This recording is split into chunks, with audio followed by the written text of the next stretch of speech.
Question number first है हमारा, which of the following is correct method of determination of ESR test.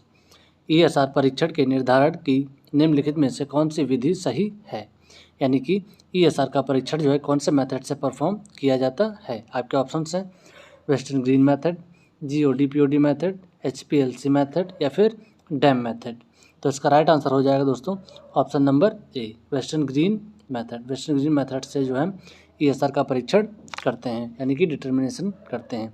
ESR test को दो method से perform किया जाता है, एक होता है वेस्टर्न ग्रीन मेथड और एक होता है हमारा विन ड्रॉप मेथड। ठीक है, और यहाँ पे दिया गया GOD POD method. GOD POD method से हम ग्लूकोज को डिटर्मिनेशन करते हैं और एचपीएलसी मेथड से जो है HbA1c के टेस्ट को डिटर्मिनेशन करते हैं और डैम मेथड से यूरिया को। ठीक है, देखते हैं नेक्स्ट क्वेश्चन क्या है हमारा। क्वेश्चन नंबर सेकंड है, which of the following an example of agglutination test. यानी कि निम्नलिखित में से कौन सा समूहन परीक्षण का उदाहरण है। तो आपके ऑप्शंस दिए गए यहाँ पे CBC test, SGPT test, blood group test या फिर ESR टेस्ट। यानी कि इस क्वेश्चन में ये पूछा गया है इनमें से ऐसा कौन सा टेस्ट है जिसमें हम उस टेस्ट को परफॉर्म करते समय जो है उसमें एग्लूटिनेशन होता है। ठीक है, तो इसका राइट आंसर हो जाएगा दोस्तों option number C, blood group test. Blood group test में जब भी हम मिक्स करते हैं तो उसमें जो है एक प्रकार का एग्लूटिनेशन होता है, जिसकी वजह से हमें ये पता चलता है कि ये जो पॉजिटिव है या फिर निगेटिव है। CBC एक कंप्लीट ब्लड काउंट टेस्ट होता है, SGPT जो है एक लीवर से रिलेटेड टेस्ट होता है, ESR हमारा एक अलग टेस्ट होता है। ठीक है, क्वेश्चन नंबर थर्ड है हमारा,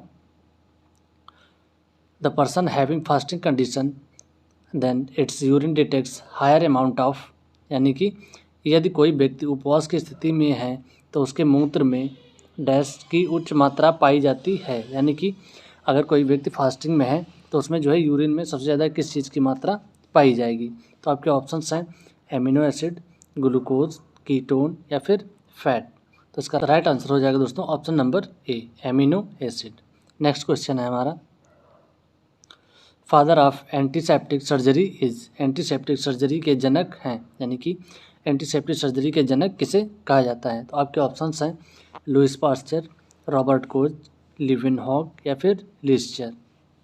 तो इसका राइट आंसर हो जाएगा दोस्तों ऑप्शन नंबर डी, लिस्चर जो है एंटीसेप्टिक सर्जरी के फादर कहे जाते हैं। यहाँ पे दिया गया है option number A, Louis Pasteur. Louis Pasteur जो है एक फ्रेंच केमिस्ट थे जिन्होंने रेबीज वैक्सीन की खोज की थी, और रॉबर्ट कोच जो है उन्होंने एक ट्यूबरक्लोसिस बैक्टीरिया की खोज की थी। लीवेनहॉक जो है उन्होंने जो है उनको जो है फादर ऑफ माइक्रोबायोलॉजी कहा जाता है, लीवेनहॉक को।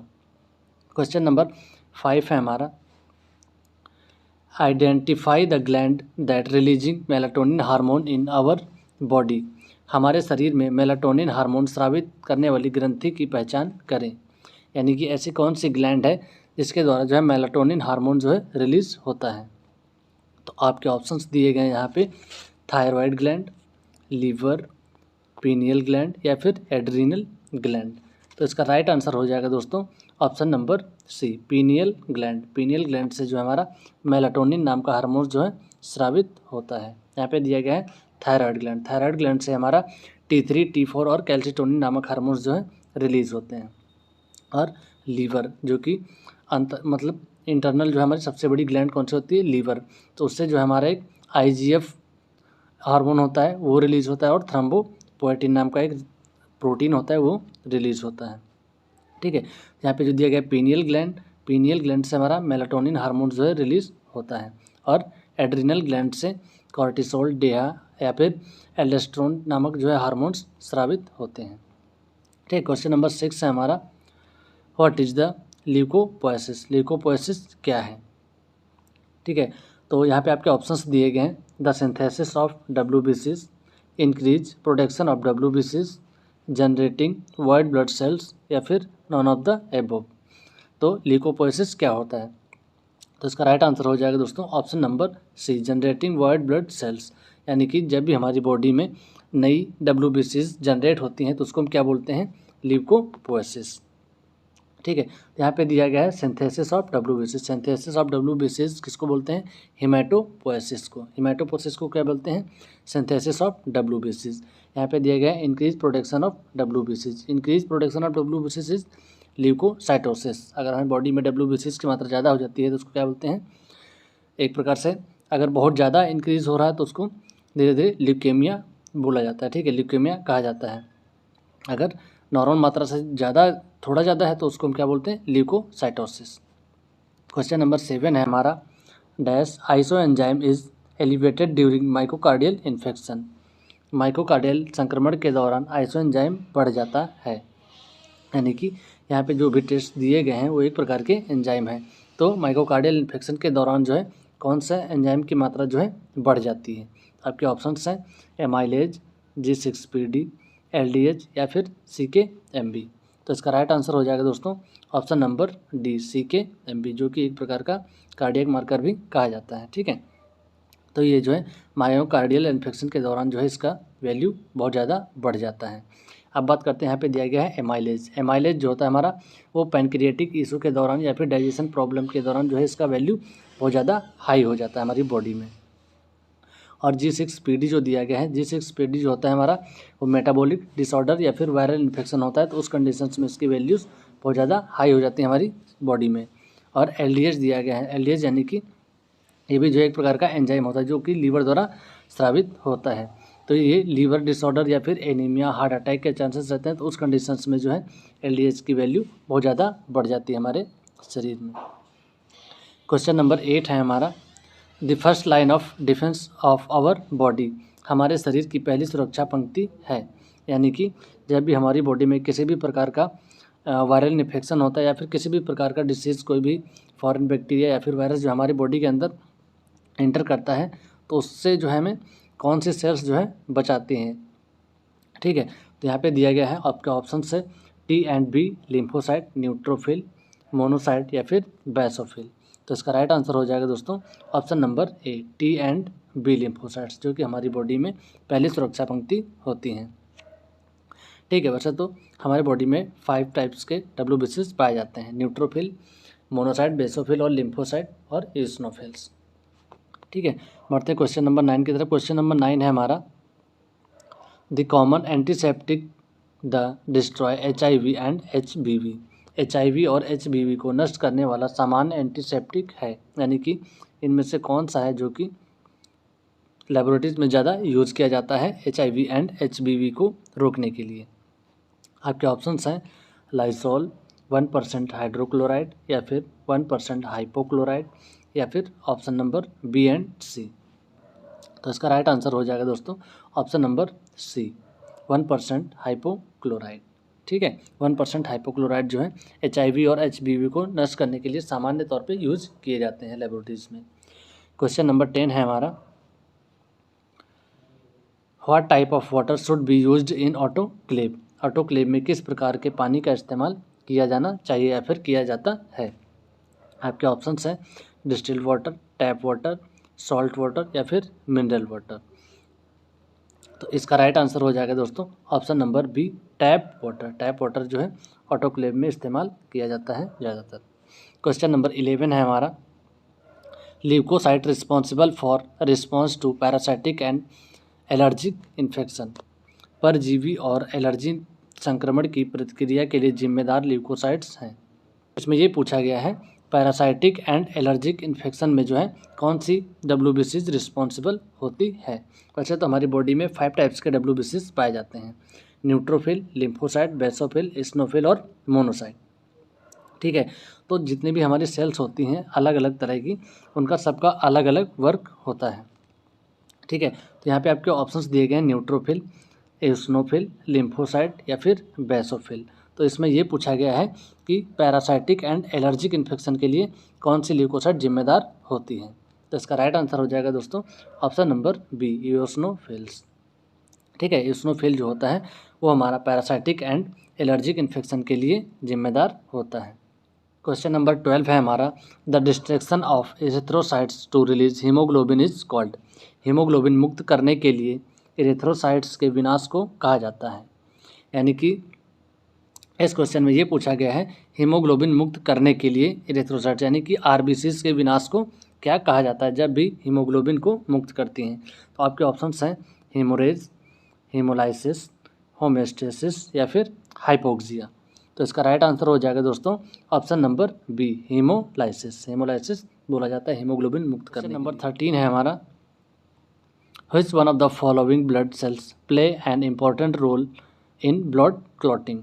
निम्नलिखित में से कौन सी रक्त कोशिका रक्त का थक्का जमाने में महत्वपूर्ण भूमिका निभाती है।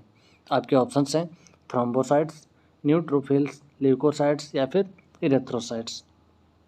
हमारी बॉडी में जब भी कहीं पे हमारी बॉडी में कट लग जाता है तो वहाँ पे ब्लड को क्लॉट करने के लिए कौन से सेल्स जो है भूमिका निभाती है। तो राइट आंसर हो जाएगा दोस्तों ऑप्शन नंबर ए, थ्रोम्बोसाइट्स, यानी कि जो प्लेटलेट्स होती हैं जिनको हम थ्रोम्बोसाइट्स भी बोलते हैं। प्लेटलेट्स जो होती हैं वो जो है ब्लड क्लॉटिंग में हेल्प करती हैं। क्वेश्चन नंबर 14 है हमारा, DNA is not present of following options. DNA निम्नलिखित विकल्पों में से मौजूद नहीं है, यानी कि यहाँ पे जो विकल्प दिए गए हैं इनमें से कहाँ पर DNA प्रेजेंट नहीं रहता है। तो आपके ऑप्शंस हैं राइबोसोम्स, स्पर्म्स, हेयर रूट या फिर मैच्योर RBCs।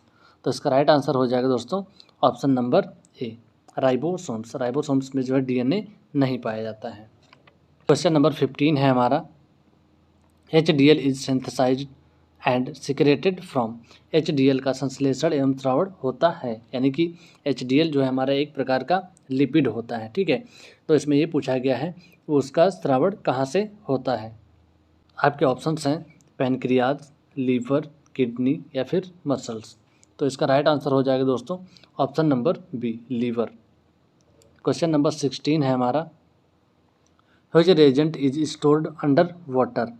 कौन सा अभिकर्मक पानी के नीचे संग्रहित किया जाता है। आपके ऑप्शंस हैं पिक्रिक एसिड, सोडियम हाइड्रोक्साइड, एथर या फिर कॉपर सल्फेट।